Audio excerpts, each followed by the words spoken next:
Hey everybody. Today we're going to talk about another important aspect of working with young children, and that is building nurturing and responsive relationships with children. So today we're going to focus primarily on defining and identifying characteristics of positive relationships with young children. And then when we meet next time, we're going to talk specifically about some strategies for building relationships with infants and toddlers, as well as preschoolers. And then we'll also talk about how to create peer-to-peer relationships between children, and also touch on building relationships with families. So we're going to be focused on relationship building for the next week or so. And I want to just start by talking to you about what is a relationship? So if you think about interactions compared to relationships, interactions typically are, maybe a one and done type of thing, or you might have multiple interactions with someone over the course of time and not necessarily define that as a relationship. But relationships do begin by interacting with another person, right? So relationships, through interactions that occur over a period of time, a relationship is formed. And it's important to note, though, that relationships go beyond just simple interactions. And this will be important as we think about our work with young children. Relationships have emotional connections. They endure over time. They have special meaning between two people, and they create memories between two people, and also a set of expectations. So if I'm in relationship with someone, my partner, my children, the children that I, used to be a teacher or caregiver for, that comes with a certain set of behavioral norms, expectations for how we're going to interact and react to one another. These are all important components of relationships. I want you to take a minute and think about a satisfying relationship in your life. And I actually have a handout posted to the course page where I want you to do a little bit of written reflection on this idea. So I'm going to ask you to think about that relationship. Name 3 things about that relationship that made it satisfying to you. And then I want you to think about the messages you received about relationships from your family and culture, and try putting those messages into words. So what was your, family values, cultural values? What did you learn about relationships as you grew, from child to adolescent to adult? And then the third question is going to ask you to think about yourself as a child. Do you behave in your relationships with children in the same ways now that important adults behaved with you as a child? For example, are you playful, cautious, honest, patient, these type of things? Again, I want you to try to verbalize and put into words what you know to be true of your behavior with the children who exist in your life today. So again, there's a handout related to these ideas in the course page on As You Learn.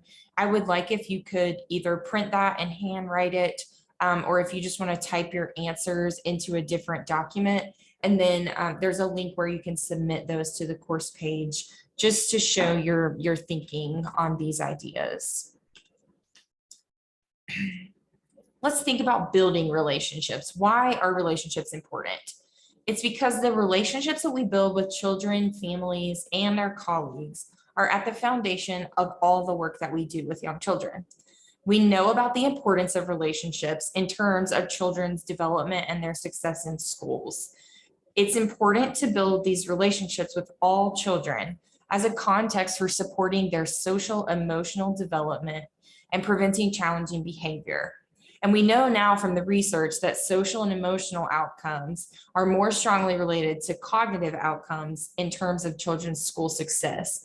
So this piece is so critical and so foundational to helping children kind of get a leg up as they enter into the school system. When they come from an early care setting, they need to have those strong positive relationships in place, because that really lays the groundwork for everything else that is going to come.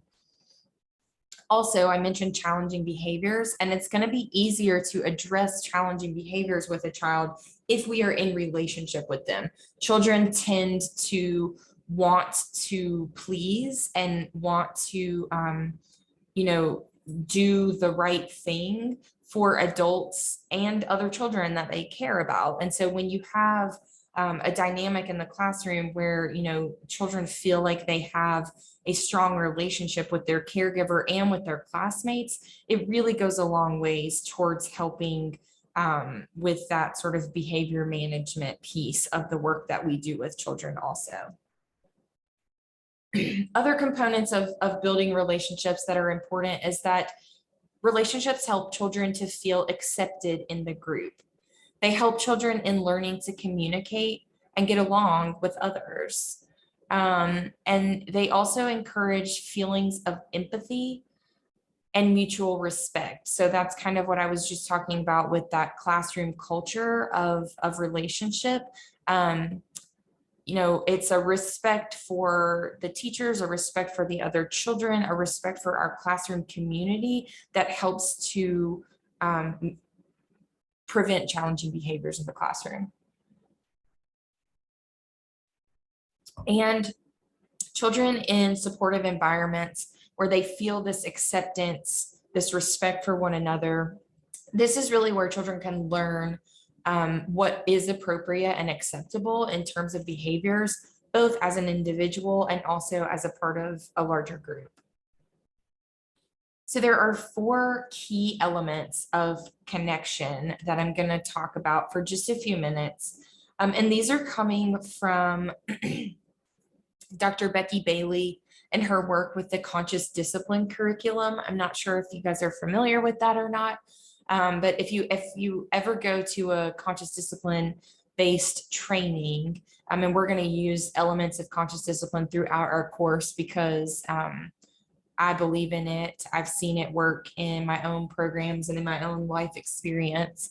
But Dr. Becky Bailey, when she starts a session, I've been in several with her at conferences and things like that, or any official conscious discipline training, will likely start with a sort of an icebreaker activity that has the adults in the training engage in these 4 elements of connection. And so what it looks like, before the world imploded and we used to do things in person, what it looks like is walking around the room and connecting with other people in this way of providing eye contact with another person, your presence, touch, and an element of playfulness. And so sometimes they'll give you some ideas for that. And then this translates to things that we can do in the classroom with young children. And I'm going to spend just a few minutes kind of talking about each of these different elements. So the first is eye contact. Eye contact, we're talking about getting down on the child's level for just a brief moment and connecting eye to eye. When the eyes meet, there's this wireless connection that is created between the orbital frontal areas of the prefrontal lobes.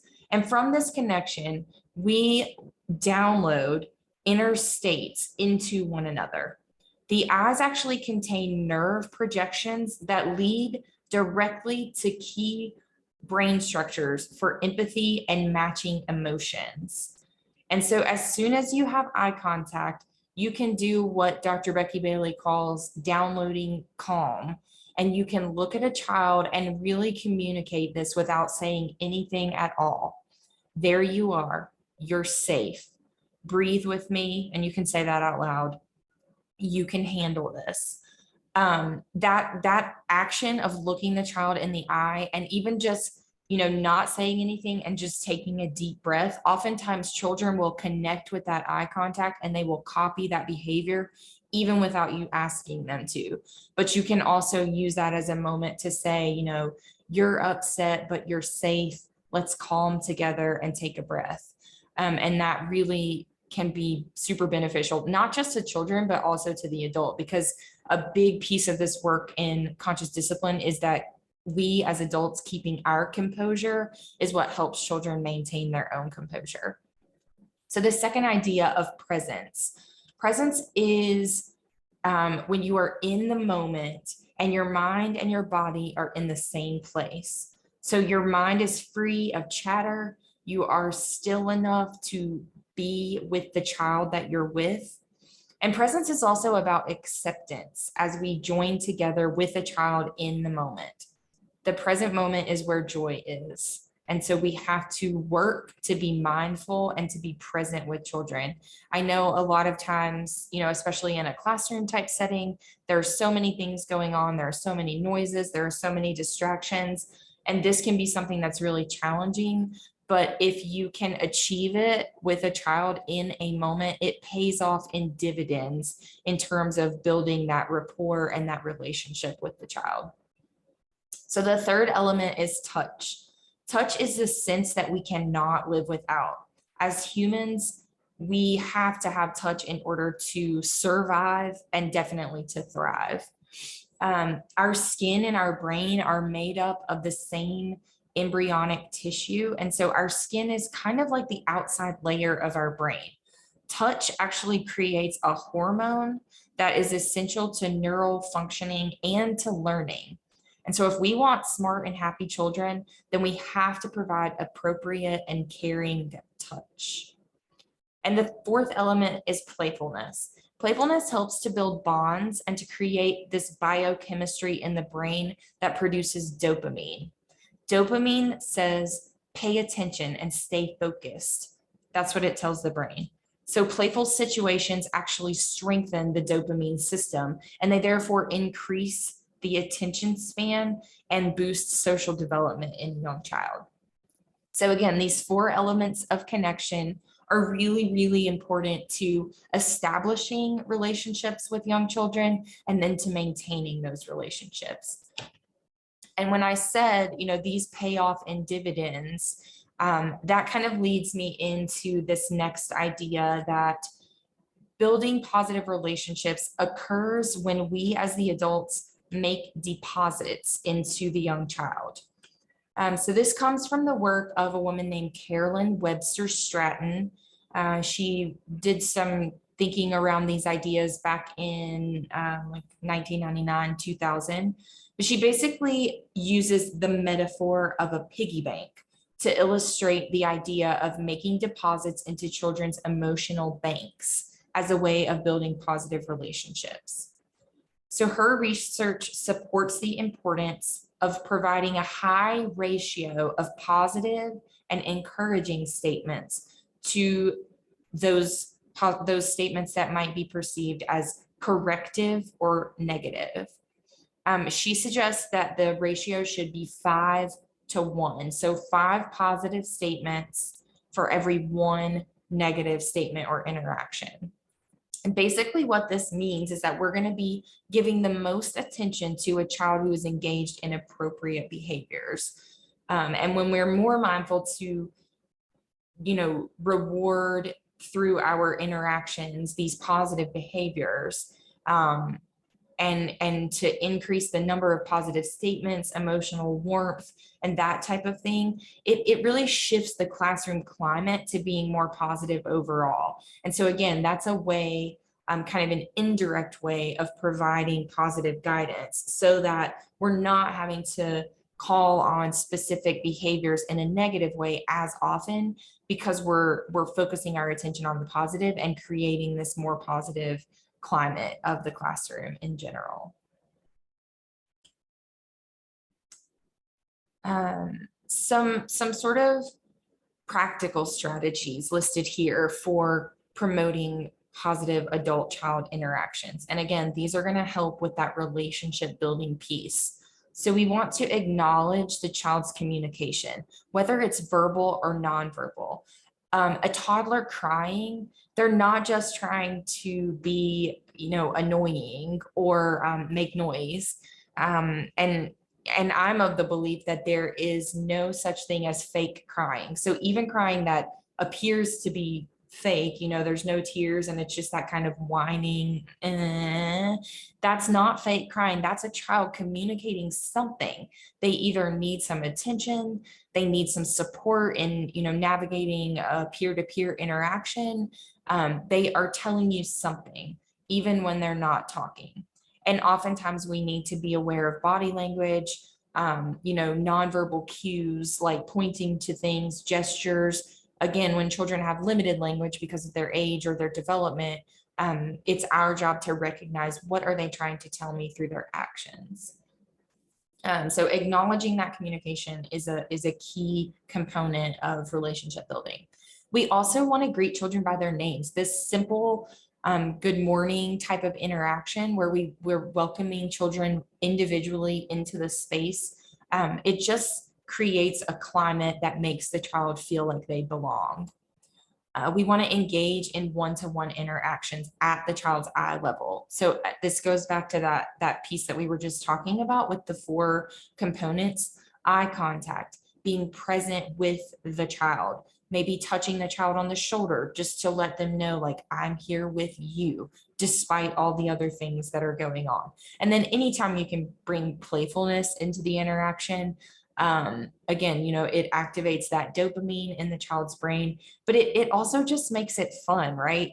When my 3-year-old, she just turned 4, and when she struggles with, like she's wanting to assert her independence or power, those type of things, if I can just like be silly about the way that I'm trying to guide her behavior, it goes so much further than trying to be authoritarian and like, no, you're doing it this way because I said so. That just does not work with her. And so I've had to get really crafty at sometimes bringing humor and playfulness into the situation, and it really goes a long ways to diffuse conflict between she and I and everyone in our home, really. I mean, it's hard to be grumpy when someone's, trying to play with you. We want to use a pleasant, calm voice and simple language with children, developmentally appropriate language. So being mindful of the age of the child or the development of the child that you're interacting with. I mentioned warm and responsive physical contact in that, touching the child on the shoulder as you're communicating with them down on eye level. This one's really important, I think, to relationship building, is following the child's lead and their interests during play. So many times I have observed teachers who play a sort of supervisory role in the classroom where they're really just kind of walking around, looking and checking in on children, maybe saying, oh, put that over there when you're finished, giving lots of directives. And they don't necessarily have the best response from children in terms of children listening and, following those directives.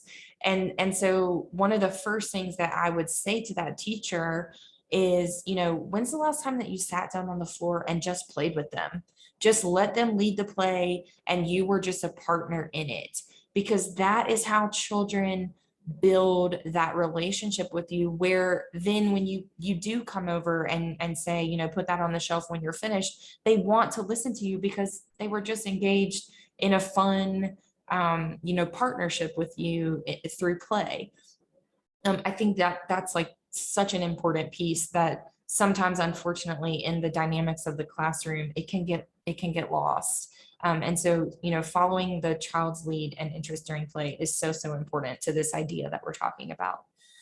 Listening to children and then encouraging children to listen to others. That's a big piece of our work in the classroom, is to support children in their interactions with one another and help them build that social and emotional development.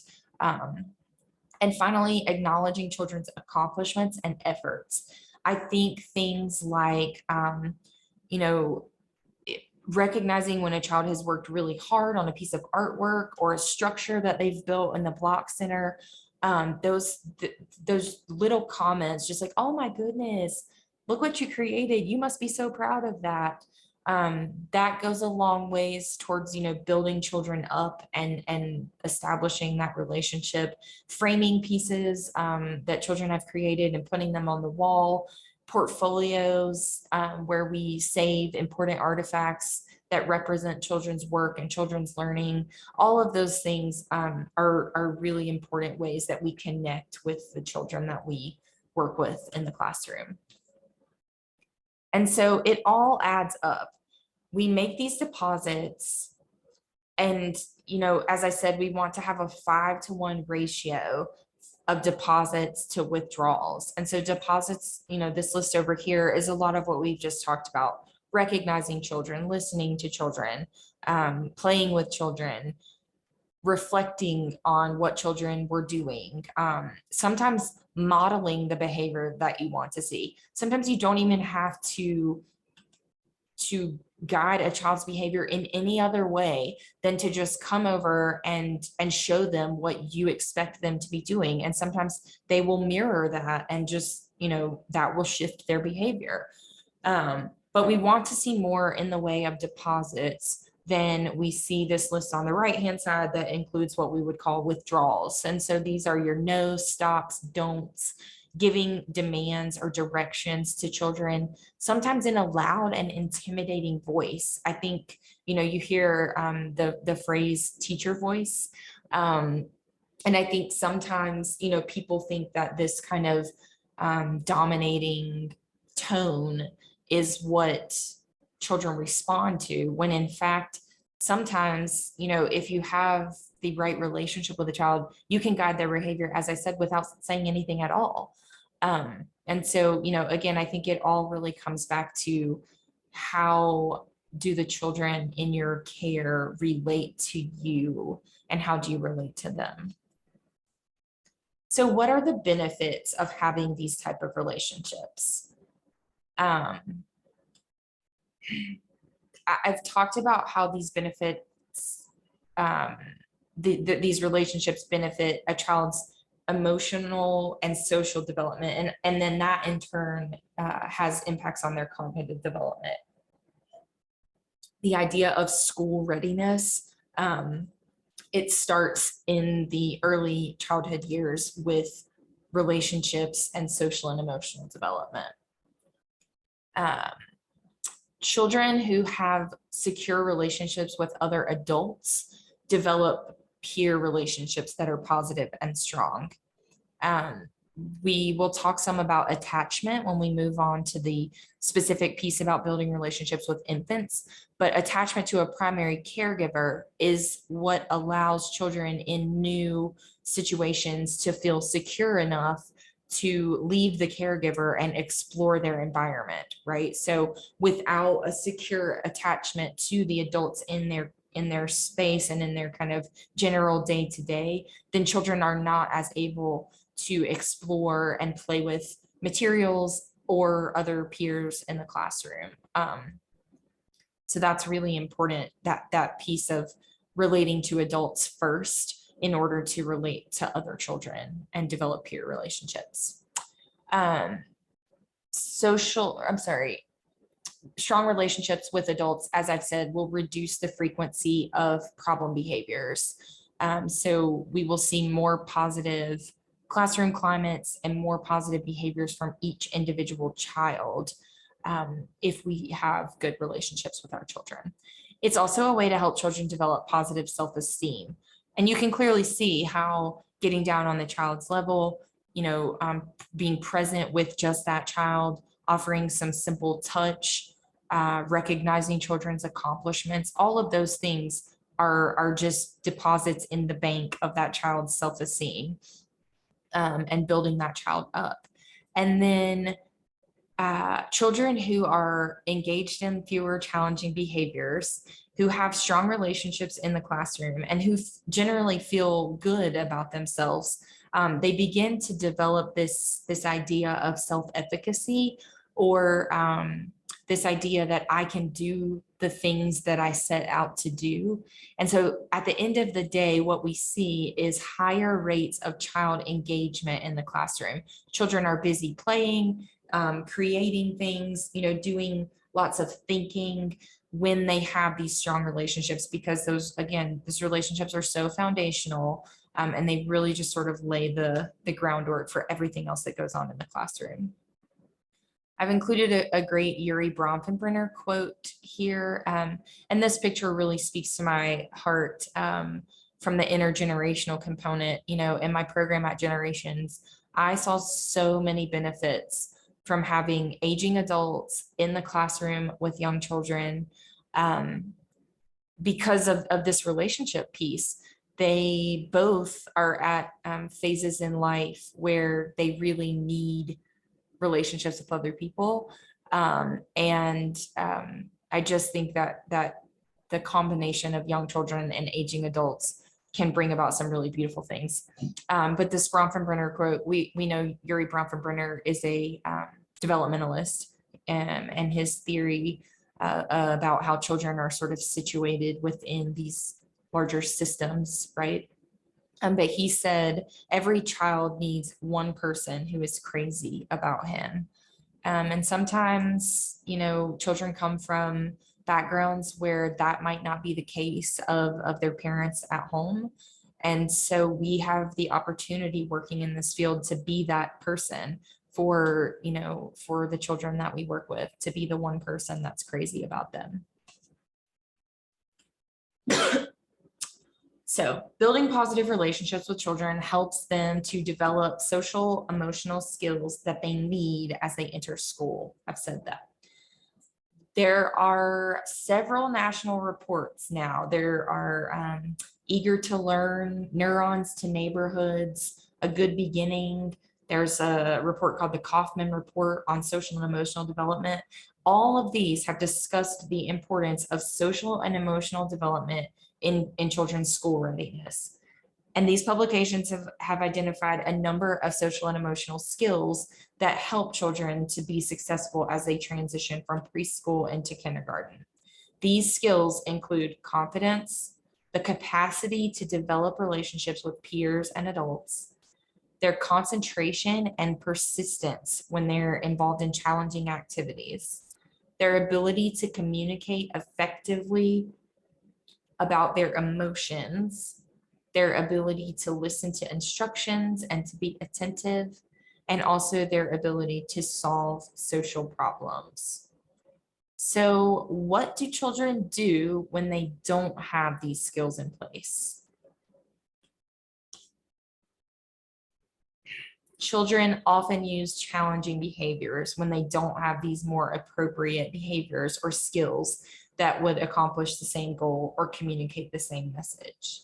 So this means that our focus has to be on teaching children new skills rather than trying to get them to stop using challenging behaviors. That's a big shift in our thinking. Teaching children new skills rather than trying to get them to stop engaging in challenging behaviors. So again, our focus when we're thinking about child guidance is that we need to teach children what we want them to do rather than what not to do. We're going to shift our thinking for just the next few minutes, and have some conversation, I guess, about this idea of reframing. Okay. There's a handout again posted to the course page that is going to give you some examples of, let me just share my screen. It's going to give you examples of challenging behaviors.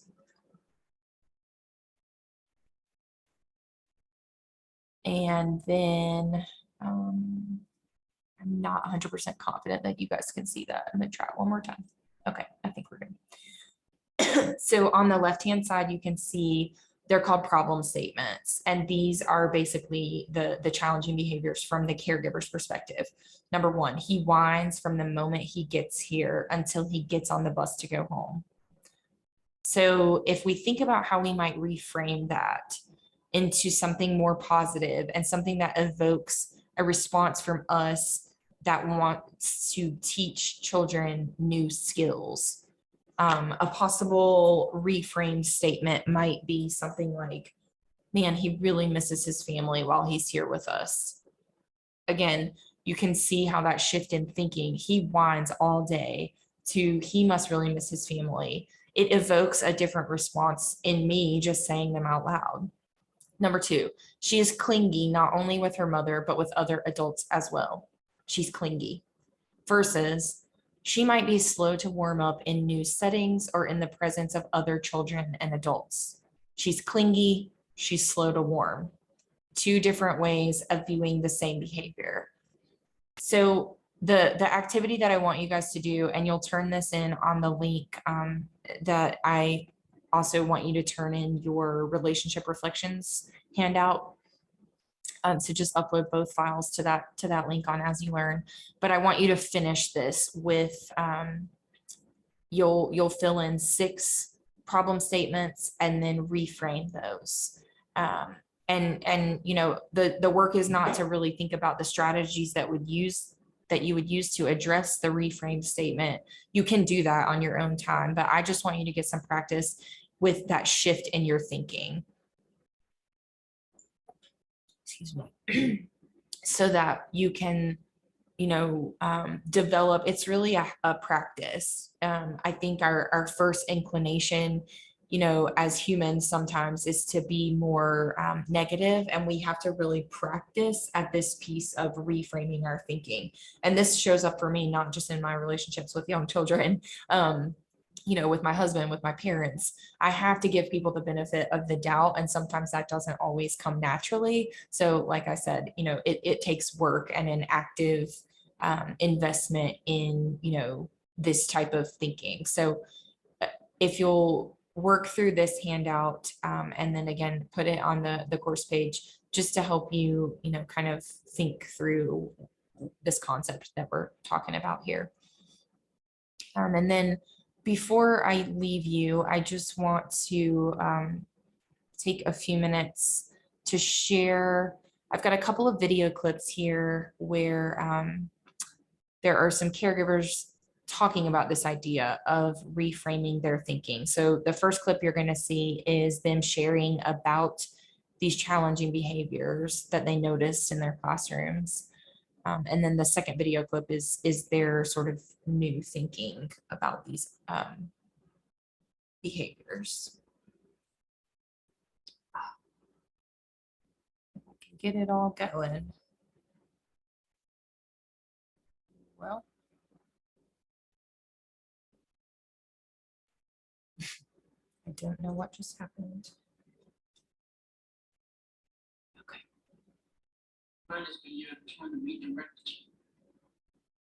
Make sure you guys can see this.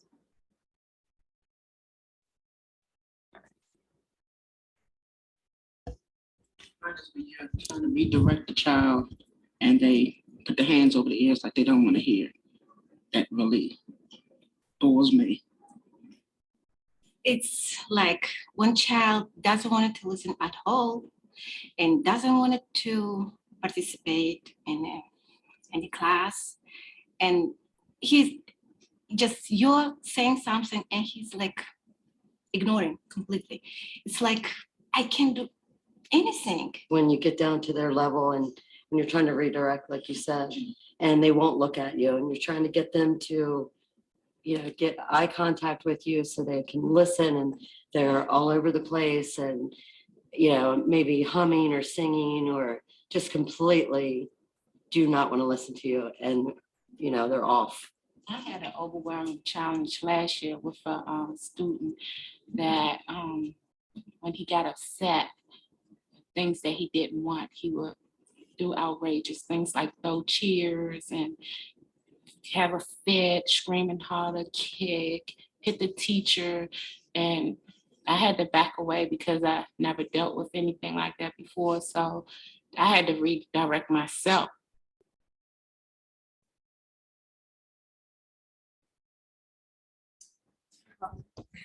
So her comment at the end, I had to redirect myself. That's going to sort of lead us into this next clip. Okay, what did I do wrong? Where they're talking about it from a bit of a different angle.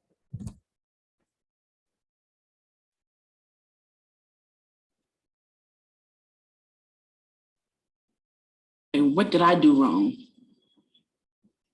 And I need to change something that I'm doing.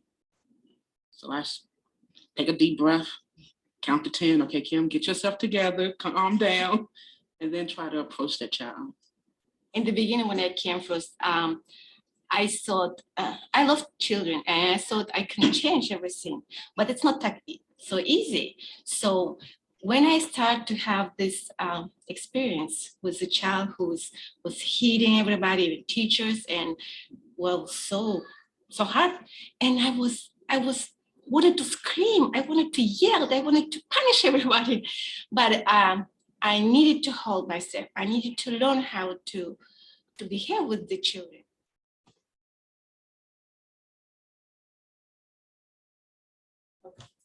So in addition to, thinking about the behaviors from a more positive angle, like in that reframing activity that I'm going to have you work on, some other strategies for reframing include the ideas that these ladies were just sharing about.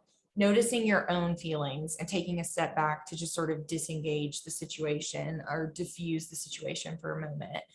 Observe the child's behavior, and then asking those I wonder questions about the behavior that will help you with the reframing thinking. So, instead of she's clingy, I wonder why she, feels so connected or attached to her mom when she's coming into our classroom. And that will kind of help you think about ways you might counteract that and make the child maybe feel more comfortable at that transition. Educating yourself about a child's individual situation at home or their ages and stages in terms of typical growth and development could also be a really important way to help you reframe your thinking about a children. Sometimes our expectations of children's behaviors are not appropriate for their age or their development. And so that can also help us. I've definitely had the experience before where sometimes children, even who are bigger in stature for their age, so sometimes, a 3-year-old who looks and in a lot of ways acts more like a 4-year-old, it can be easy to kind of think like, oh, they shouldn't be behaving like this, they're a preschooler or whatever. But if you think about like what actually is appropriate for 3-year-olds, oftentimes I'm the one that has mismatched expectations for that child's abilities and age. Other strategies are pretty basic in terms of just like that self-care piece. So we want to be taking deep breaths, practicing relaxation, meditation, mindfulness exercises, and then think about what is within your control. We can never control another person's behavior. We can't control young children's behavior. We can only control our response to their behavior. And so when we think about, I can manage my own self, and here are some ways that I might manage the environment or manage the peer group to support their behavior, that often goes a long ways towards helping with challenging behaviors rather than trying to change the child, because that's not actually possible. And then finally, reaching out for support if you feel like you're struggling either with managing your own self in this piece. Sometimes it's difficult for people to access their own calm and then bring that into an interaction with the child. So getting support for yourself, and then also recognizing when, you've kind of exhausted your options and you don't feel like the strategies that you're implementing with a child are working, then you might need to reach out to, the child's family or another professional and ask for some support for, helping in your classroom with those particular situations. But generally speaking, the strategies and the ideas that we've talked about here today can really, really help you in terms of getting kind of off on the right foot with a child. And they really sort of, as I've said, pave the way for all the other things that come in the early childhood setting.